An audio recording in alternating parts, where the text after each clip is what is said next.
ओम नमो भगवते वासुदेवाय। श्रोताओं, हम श्रीमद् भगवद गीता के 9वें अध्याय को सुन रहे हैं। श्लोक संख्या 10 तक सुन चुके हैं, श्रवण कर चुके हैं और आज श्लोक संख्या 11 को सुनने जा रहे हैं। तो आइए, श्लोक संख्या 10 में भगवान श्री कृष्ण अर्जुन को बता रहे थे कि देखिए, मैं क्या करता हूँ, मैं सारी इस प्रकृति को उत्पन्न करता हूँ और फिर प्रकृति अपने माध्यम से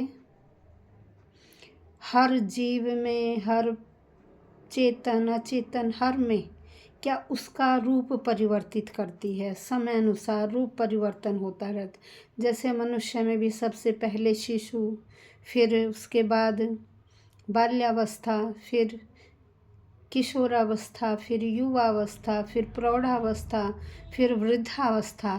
इस तरह से यह शरीर अनेक अवस्थाओं में परिवर्तित होता है। इसी प्रकार से समस्त संसार में जितनी भी चीज़ें हैं वह समय समय पे परिवर्तित होती रहती हैं अपनी अवस्था के अनुसार। कहते ये सब क्या है? यह सब मेरी सत्ता से ही प्रकृति इन सब को परिवर्तित करती है, इन प्राणियों की रचना करती है। किसकी सत्ता से, किसकी आज्ञा से, किसके आदेश से?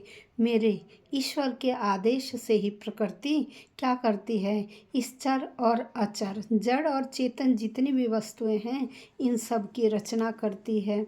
और ये सब जो क्रियाएं हैं ये किस में होती हैं? ये सारी क्रियाएं प्रकृति में होती हैं। कहता भगवान में नहीं, भगवान में क्रियाएं नहीं, भगवान की तो सत्ता चलती है इन पर। कह रहे फिर इनमें परिवर्तन होता है और सब ये मेरा ही अंश है। मैं इनमें लिप्त नहीं होता, मैं इनमें निर्लिप्त रहता हूँ और इन सब चीज़ों को मैं देखता रहता हूँ और यह सब मेरी ही आज्ञा से चलते हैं, मेरे ही अधीन है। लेकिन जो जीव है ना, वो प्रकृति के अधीन होकर जन्म मरण के चक्कर में घूमता रहता है। मनुष्य क्या है? प्रकृति के अधीन होकर जन्म और मरण के चक्कर में घूमता रहता है। और इस तरह से वो क्या है, जो जीव अंश है ना, जो मेरा अंश है जीव के अंदर, वो जीव अंश वो प्रकृति के परतंत्र हो जाता है। यह बातें श्री कृष्ण भगवान ने अर्जुन को श्लोक संख्या 10 में बताई। अब श्लोक संख्या 11 में क्या कह रहे हैं? कह रहे कि कुछ जो मूढ़ व्यक्ति हैं, जो अज्ञानी व्यक्ति हैं, वह जब मैं मनुष्य रूप में अवतरित होता हूँ तो तब वह मेरे स्वरूप को पहचान नहीं पाते हैं और मुझे साधारण मनुष्य ही समझ लेते हैं। वह उनकी अज्ञानता का परिचय है। वो मेरे वास्तविक स्वरूप को पहचान नहीं पाते हैं, इसलिए वो क्या है? वो मूढ़ हैं, वो अज्ञानी हैं। ऐसा श्री कृष्ण यहाँ अर्जुन को बता रहे हैं। क्योंकि देखिए, अर्जुन ने भी अभी जब हम 11वां अध्याय पढ़ेंगे ना, तो अर्जुन ने भी श्री कृष्ण को कहा था कि ठीक है भाई, आप मुझे अपना स्वरूप दिखाओ। जब अर्जुन ने कई बार उनसे प्रार्थना की, अनुनय विनय किया, तो श्री कृष्ण ने क्या किया? उन्हें अपना विराट स्वरूप दिखाया और कुछ देर के बाद ही अपना विराट स्वरूप अदृश्य कर दिया।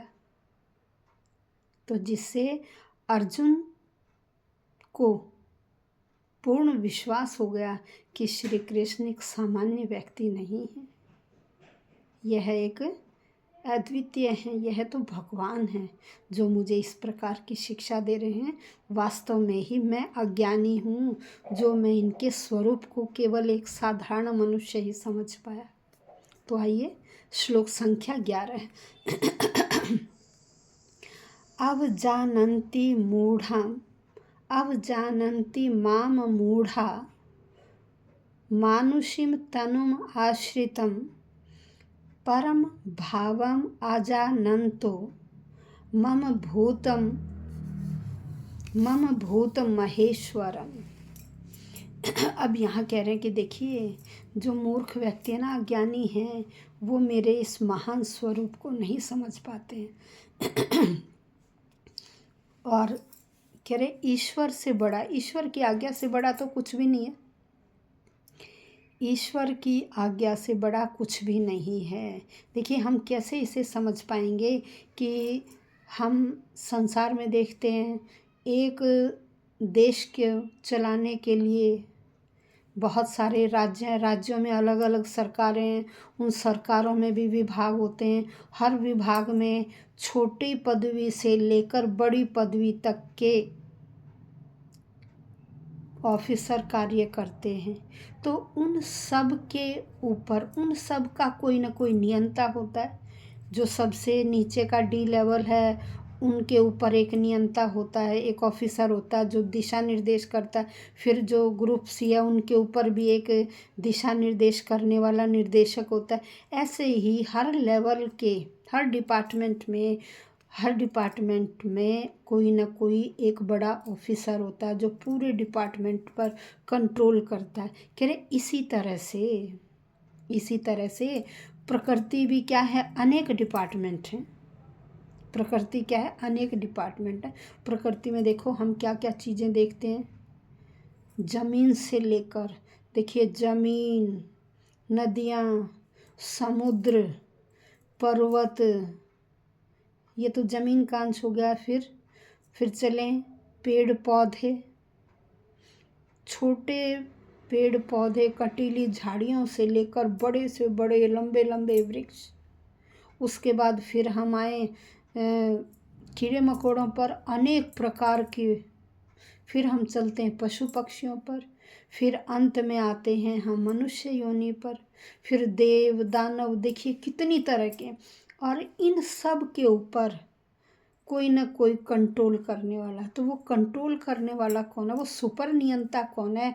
वो सुपर नियंता भगवान ही है। ये जो प्रकृति बताई मैंने आपको, ये हर प्रकार की प्रकृति, इस प्रकृति को कंट्रोल करने वाले भगवान ही हैं। तो कह रहे वो मैं हूँ।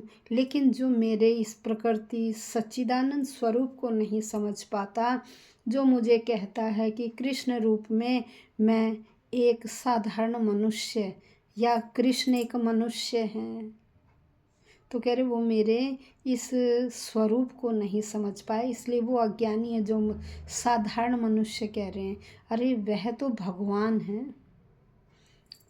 कह रहे श्री कृष्ण क्या है, भगवान है। वो सबको नियंता, सबको नियंत्रित करने वाले, उन्हीं के आदेश से ही। देखिए व्यक्त, अब देखो भगवान भी मनुष्य रूप में किस लिए आते हैं? जनता का उद्धार करने के लिए। जब अधर्म का बोलबाला बढ़ जाता है तो भगवान क्या करते हैं, अपने आप को एक मनुष्य के रूप में अवतरित करते हैं। जब मनुष्य के रूप में अवतरित होंगे तभी हम व्यक्तियों का वह हमारे जैसे बनकर ही और हमारे जैसे कार्य करते हुए ही वह समाज का उद्धार करते हैं।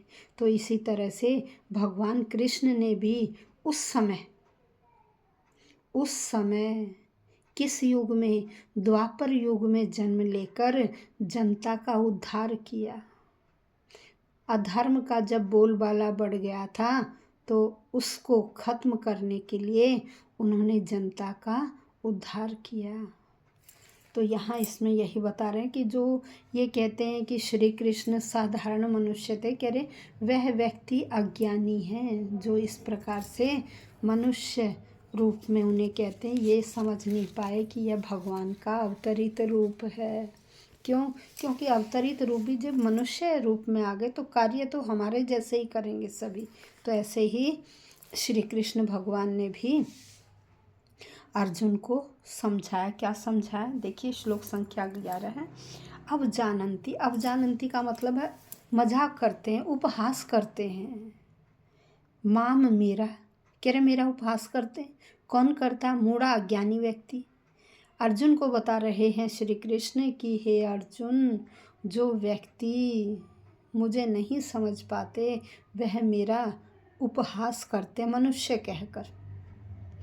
मानुष्यम मनुष्य रूप में तनुम आश्रितम, क्योंकि भाई मैंने तनु शरीर आश्रितम लिया, मैंने जो मनुष्य रूप में शरीर लिया है उसका क्या करते हैं,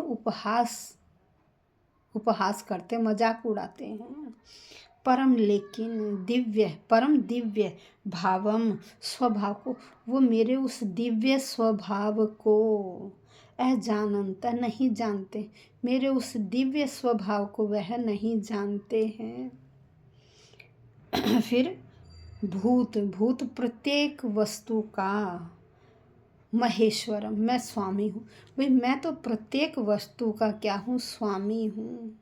श्री कृष्ण कह रहे हैं कि देखिए, जो मुझे मनुष्य, जब मैं मनुष्य रूप में अवतरित होता हूँ, क्योंकि भगवान समय समय पर जब अधर्म का बोलबाला हो जाता है तब भगवान उस समय अवतरित होते हैं, अवतार लेते हैं, किसी भी मनुष्य के रूप में इस संसार में आते हैं तो उसे बोलते हैं अवतार लेना। जैसे द्वापर युग में श्री कृष्ण के रूप में आए, त्रेता युग में श्री राम के रूप में आए, ठीक है। अभी हम अपने इस कलयुग में क्या सुनते आ रहे हैं कि कलयुग में कल के रूप में आएंगे मनुष्य के रूप में ही, लेकिन वो अवतार क्या कहलाएगा, उसका नाम क्या होगा। जैसे तब राम था, फिर कृष्ण था, तो अब क्या नाम होगा, अब उसका नाम होगा कल्कि।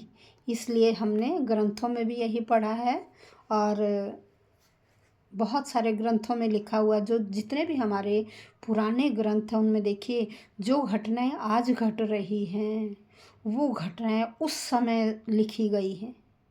तो देखिए हमारे जो ऋषि मुनि थे, जो लिखने वाले थे, वो कितने दूरदर्शी थे।